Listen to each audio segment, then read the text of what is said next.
Renault est l'un des constructeurs qui joue le plus le jeu des salons. À chaque événement ces derniers mois, eh bien, le constructeur aux losanges a présenté des nouveautés. Il y a eu la R5 à Genève, il y a eu la R4 à Paris. Ces derniers temps, il a aussi lancé les Scénic, Rafale et compagnie, une gamme entièrement refondue.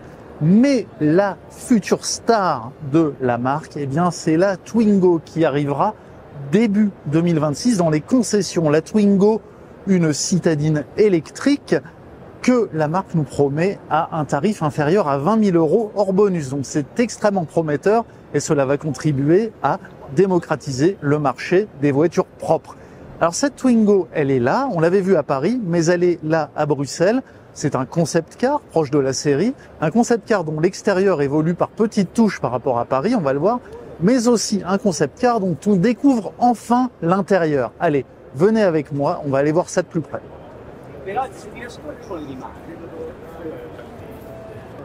Renault procède bel et bien à une résurrection de la Twingo de première génération, laquelle était apparue en 1993 et s'était écoulée à 2 600 000 exemplaires dans le monde. Cette voiture, donc, eh bien, elle évolue par petites touches par rapport au concept car dévoilé à Paris, par exemple avec des arches de roue un peu moins proéminentes, avec une prise d'air qui apparaît à la base du bouclier, avec des petites modifs à l'arrière également. Mais c'est surtout, eh bien, l'intérieur qui nous est offert aujourd'hui de découvrir. Et allez, venez, on va voir ça de plus près. En commençant, eh bien, par les sièges, la sellerie, comme vous le voyez tout de suite. Cette sellerie avec ses pointes un peu célestes, eh bien, elle évoque directement la Twingo de première génération.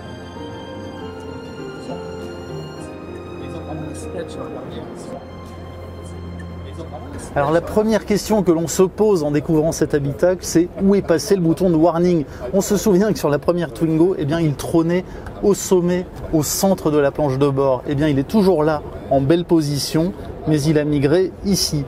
Voilà, on a tout dit sur la Twingo de première génération. Non, je plaisante, évidemment. Ce qui est intéressant, eh bien, c'est que cette voiture à motorisation, bien sûr, électrique, elle est dotée d'écran, un écran central multimédia de 10 pouces que complète un combiné face au conducteur de 7 pouces de diagonale. Les commandes sont évidemment partagées avec d'autres modèles de la gamme Renault, notamment le volant qui est similaire à celui de la R5 par exemple. Les sièges, on l'a dit, évoquent ceux de la Twingo 1, donc les clins d'œil sont très nombreux. Il y a évidemment tout ce que l'on peut attendre à bord d'une citadine électrique dernier cri avec des prises USB, etc., etc. Les sièges, le sol en liège, je ne suis pas sûr qu'il franchira le cap de la série, mais ça c'est toute la liberté qui est offerte au designer quand il présente un concept car. On retrouve par contre de nombreux rangements entre les sièges, au bas de la planche de bord, etc. C'est une voiture véritablement pratique, facile à vivre et c'est bien tout l'esprit de la Twingo de première génération qui est respecté à bord de cette nouvelle qui, je le rappelle, sera attendue à partir de 2026 sur le marché français et européen. Compte tenu du petit gabarit de la voiture, l'impression d'espace à l'arrière est assez saisissante. Les sièges arrière coulissent, ils se rabattent de façon séparée 50-50, donc cela profite à la modularité. Et alors là, c'est un concept car, il y a un toit transparent, mais on imagine que sur la future version de série, peut-être qu'on retrouvera un toit en toile, comme sur la Twingo originelle, et cela rend cette voiture véritablement spacieuse, lumineuse et facile à vivre. Je trouve que le cahier des charges originel de la Twingo 1 est plutôt bien respecté, voire très très bien respecté. Et alors, l'accès à l'arrière favorisé par l'apparition de ces deux portes, eh bien forcément ça facilite la vie au quotidien. On relève malgré tout que les vitres arrière ne s'abaissent pas, elles s'ouvrent simplement grâce à un compas. Voilà, on ne peut pas tout avoir. En tout cas, cet habitacle de Twingo concept car, eh bien il est très prometteur. Alors sur les images, ce n'est pas moi qui ai manipulé les sièges parce que, encore une fois, il s'agit d'un concept car, d'une maquette améliorée. Donc moi, je ne veux pas prendre le risque de casser quoi que ce soit, je laisse faire les gens de chez Renault pour les manipulations. Et avec nous, Gilles Vidal, directeur du design Renault, pour décrypter cette Twingo, tant extérieurement qu'intérieurement. Alors, vous n'aviez pas d'autre choix que de réinterpréter la première Twingo. C'est une voiture qui parle au cœur des Français, des Européens. Oui, tout à fait. La Twingo 1, c'est c'est une icône déjà. Elle est sortie en 92, mais c'est déjà une icône historique. Elle a un look unique. Elle a une bouille incroyable. Et donc, on voulait se raccrocher à ce qui a créé la légende Twingo. Ces petits yeux de grenouille à l'avant, c'est une aile arrière un peu saillante, des feux arrière aussi comme ça en forme d'arche, une face latérale très reconnaissable de loin au premier coup d'œil.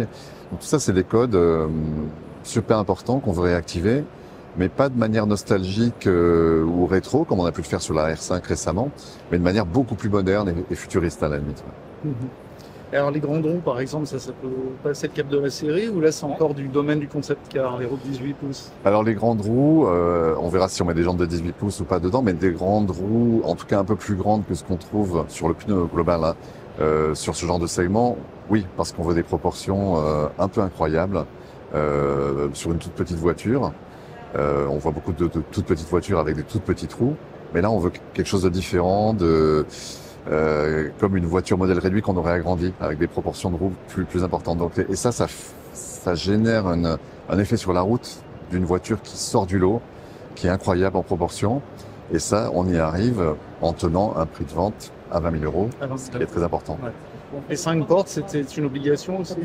Un 5 portes, c'est important parce que souvent on dit que les voitures du segment B, voire plus petites, le segment A, il n'y a jamais personne à l'arrière. Statistiquement, c'est vrai, ça se vérifie. Mais là, on fait le pari que cette voiture très urbaine sera très utilisée à l'arrière par des familles dont ce serait la première voiture et l'unique voiture, avec peut-être des jeunes enfants, et donc mettre des jeunes enfants à l'arrière, voire même les poussettes déclipables qu'il faut arrimer à l'arrière.